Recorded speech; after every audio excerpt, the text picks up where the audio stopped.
Right, what's going on, everybody? I hope you're all having a great day today. Here we have a few full-range speakers.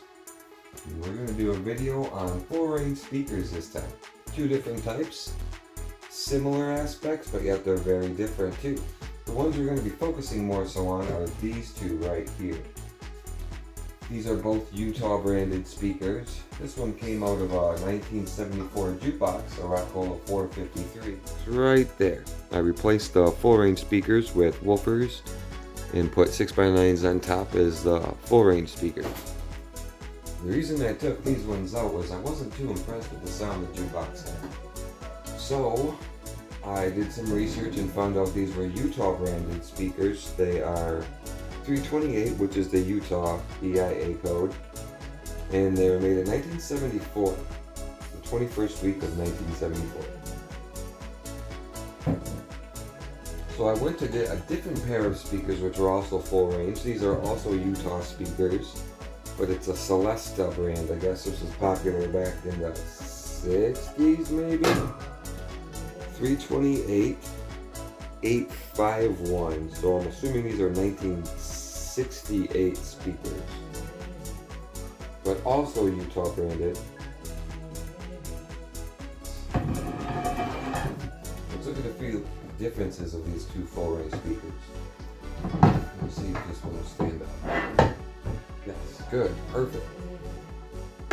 Alright, they're both a 12-inch speaker. Make sure they're both on there, yes. They're both a 12-inch speaker.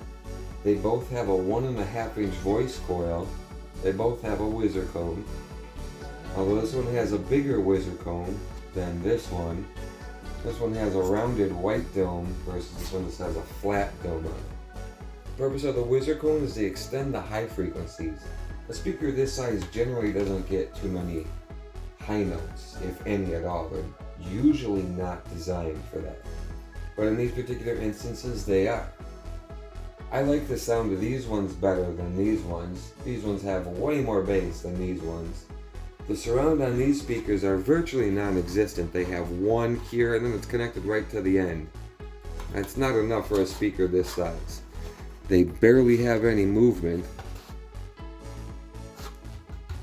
Barely need.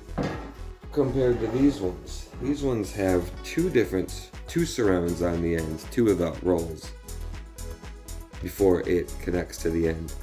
Has much more movement. But we're going to focus on these ones this time. So let's just put these off to the side. I'll do a video on those at a later date.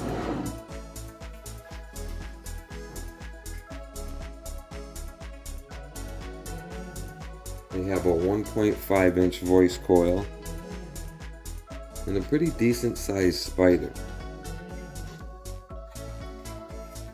They have a nice size ceramic magnet.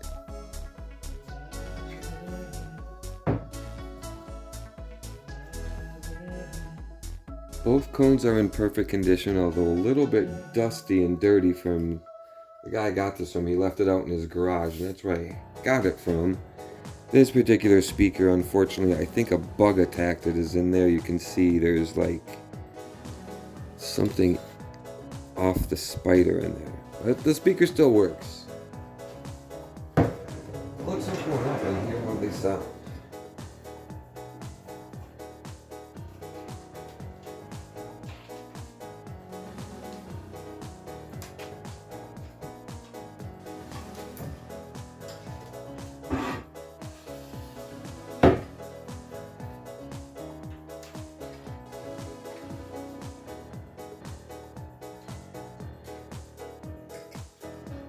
And I can already hear the speaker buzz.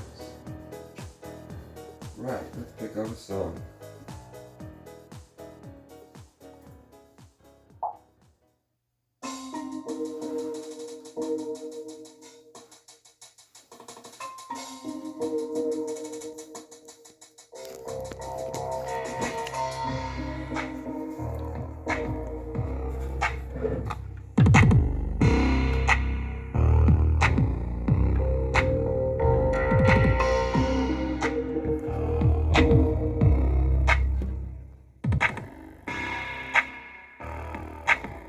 Barely any movement from these speakers.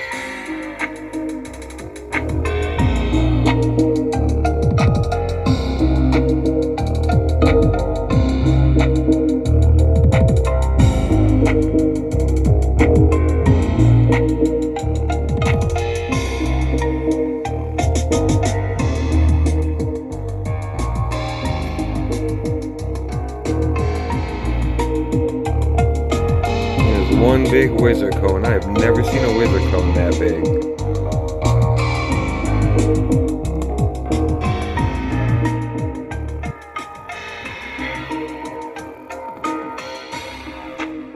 As you can see, the leads to the tinsel.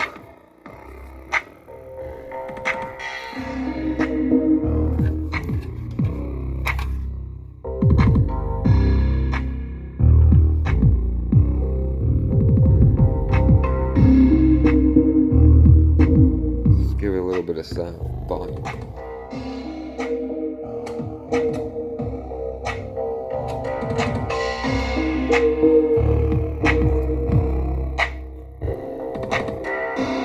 Still barely moving.